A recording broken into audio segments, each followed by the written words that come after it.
Okay, welcome back, dear viewers. Today I'm going to do another behind the Game Master screen, I guess, PowerPoint presentation or whatever, um, in response to something Black Lodge Games recently put out about backstories in the OSR.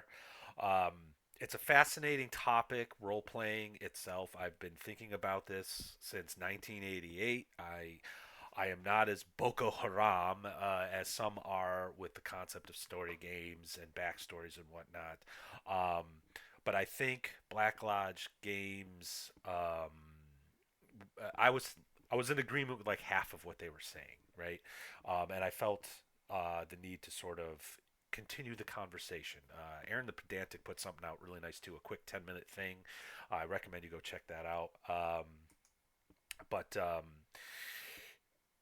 I'll just start out right now because again, I'm not trying to start a flame war or anything like that. I just want to react and have a conversation about this. So they're not wrong when they're talking about backstory because they weren't saying 15-page backstories are awesome. They were saying the absolute opposite. And I think and Aaron the Pedantic actually addressed this.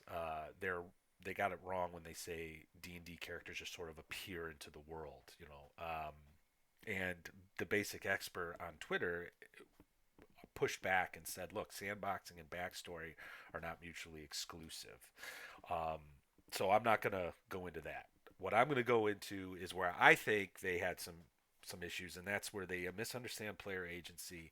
And I think they're separating the player and the character when a role playing game is about player characters, PCs, one entity. Okay. Um, yeah, I already mentioned this. Aaron the Botanic put together a quick and concise comment. Use your ability scores to come up with like where your guy came from. I would add that your starting gold and your starting hit points can also inform your character's backstory. Um, and just as an aside, I think every person should play an OSR game, level one fighter with one hit point. It builds character, pun intended. So let's actually let these guys sort of speak here, and we'll go from there. That's part of Mm-hmm. genre, system, and setting. You can't really untangle all three of those things. So it is going to Not a be different game controversial to game. position But at all. but again, still, like, I Here it don't think there's comes. any game where it makes sense where you just spawn in and then No. you're playing the sandbox and you have so much agency and let's go see what's in this hex and no, I want to go into that cave. It's just blow my brains out. Like, Don't do that, fucking kill dude. Yeah. me. I don't. God Sucks. put you It here for a sucks. reason. It just sucks. Yeah. All the agency in the world do not matter. If you procedurally generate every step that you take on your journey for Yeah. some retarded reason, Well, the retarded reason all it's of that because it's in the agency means rules. nothing if there is no character. That's another thing. Like I Right. Yeah. think the idea of player agency, it's not entirely wrong, but more than player agency. It's not so much player agency, it's character agency. You, the player, should not overly be thinking about what to do as a player, or what is That's strategically incorrect. relevant, or what is mechanically That's advantageous. part of the game. Choices that are made, the freedom that a game with a significant amount of agency provides it to the characters. The characters are in the world, not the players. That's incorrect. So Um, and I'll just stop it there. So I guess just to start, player agency, and we all know this is about allowing players to make meaningful choices in the game world, so they can sort of develop the character the way they want, right? Um, it's about interaction, and it's about allowing the player to have the best gaming experience at the table with their friends or at the con or whatever. Player agency is not about avoiding or eschewing rules.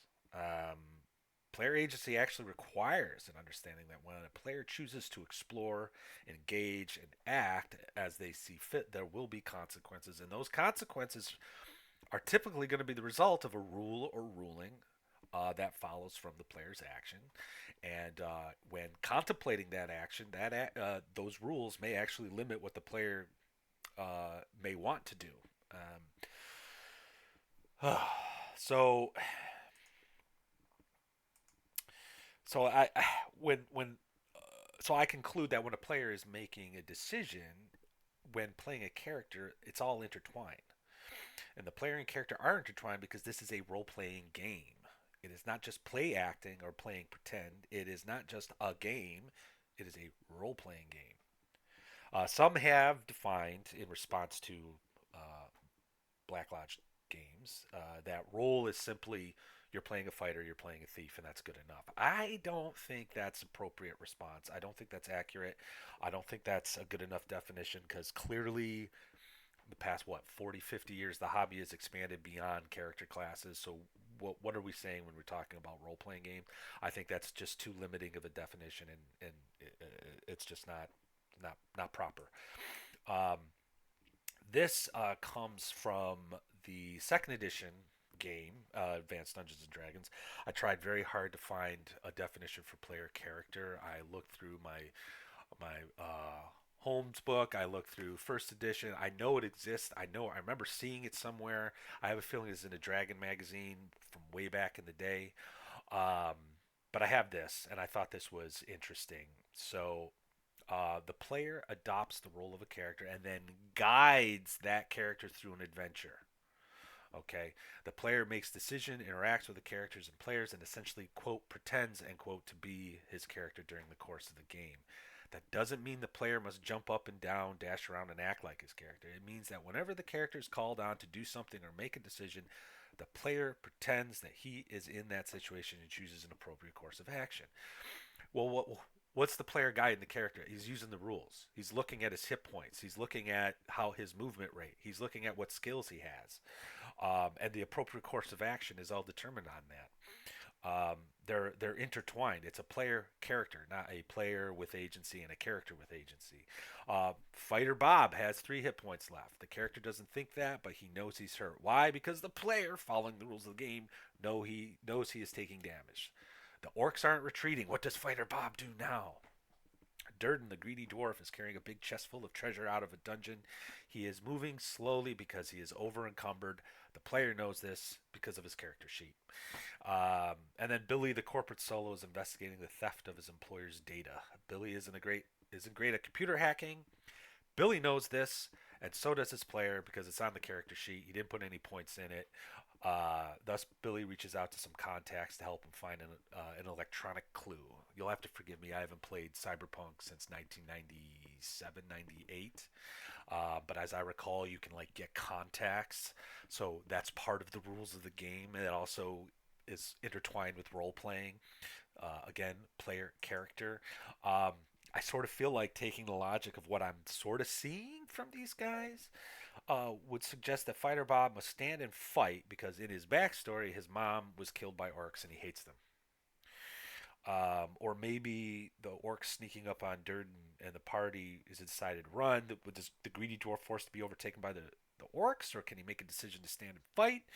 Or maybe he just drops the chest reluctantly and run. I mean, to be fair to these guys, I suspect they would find what I just said with those examples. I suspect they would agree with them. I really don't want to mischaracterize their position. So, what are these guys really talking about? When they say a player shouldn't exercise agency but rather exercise character agency, what does that exactly mean? Um, Again, I think it's because they're separating player character, and I don't think they should do that. I mean, ignoring the rules of the game for the sake of role play and story, is that what they mean?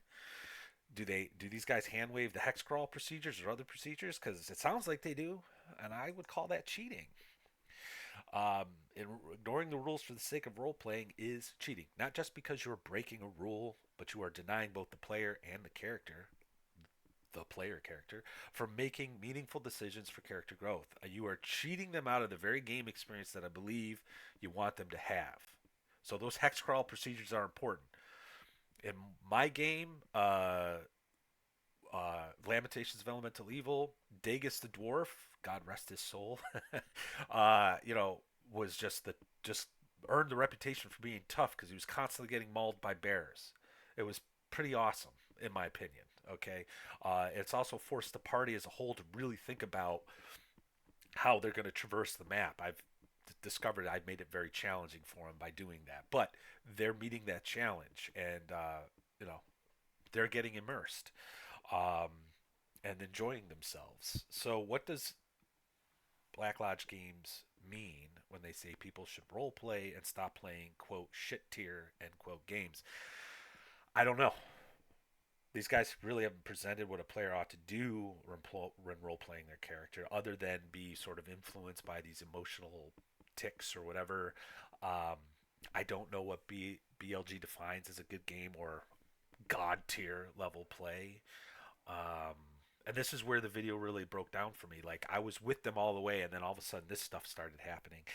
And their presentation is an unfortunate invective and amounts to a logical fallacy with respect to those of us who want to hex crawl and eat Cheetos, I guess. But this leads me to what is the purpose of role playing games. As Vendor Satanis put it, the goal is immersion, and I agree with this. I mean, we have different ways to get there, which Vendor points out in Advanced Game Mastering Like a Fucking Boss. Some really like playing with the rules and getting into it. So at some point in the video, one of them says that memorizing the rules is not advanced play. I disagree with that completely. Some, like these guys, like throwing on a cape and use a goofy voice and play their character. Most of us who played games, role playing games, we're in between that spectrum. So if the players are immersed and they're meeting that goal, does it matter if they speak in the third person? I'd like Black Lives, or excuse me, Black Lodge games to answer that question. Um, Role playing your character should be for the purpose of facilitating the game, and the game itself is entertaining because you're a player character and you're gaining your experience points and you're killing monsters and you're taking damage and you're developing this cool history that's unfolding before you in an emergent way as you're hex crawling or dungeon delving. Um, but if you're defining role playing as some method of entertainment in and of itself while you're sitting around the table with your friends, I don't think you're really playing a game at that point. Um, Sounds like community theater to me. So here's another quote, and I'll leave you all with this. This is from Gary Gygax in the first edition of the game. I believe it's from the Dungeon Master's Guide. I'll just jump sort of in the middle here. He says, "This is not to say where it does not interfere with the flow, or excuse me, Advanced Dungeons and Dragons is first and foremost a game for the fun enjoyment of those who seek to use imagination and creativity. This is not to say that where it does not interfere with the flow of the game that the highest degree of realism hasn't been attempted, but neither is a serious approach to play discouraged. In all cases, however, the reader should understand that AD&D is designed to be an amusing and diverting pastime, something which can fill a few hours or consume endless days as the participants desire, but in no case something to be taken too seriously." That's why I just want to have a rational conversation, guys. Nothing, I'm not trying to start a flame war or anything. I just disagree, you know. Um, but I do have another question, actually. If uh, Billy, the corporate solo, is playing with a goofy voice or not, but he is in first person, but he's doing so while eating Cheetos and drinking Mountain Dew at the table. Is that shit tier? Is that god level? What is that? Um, I don't know. Some things to consider. But anyway, thanks everyone for checking this out. That's all I really got. Um, Next week, I think I'm going to be looking at Kelvin Green's More Than Meets the Eye because the players just accomplished and completed that module in the latest episode of my Lamentations of Elemental Evil game. So be on the lookout for that. Until next time, dear viewers, thanks again and enjoy the rest of your weekend.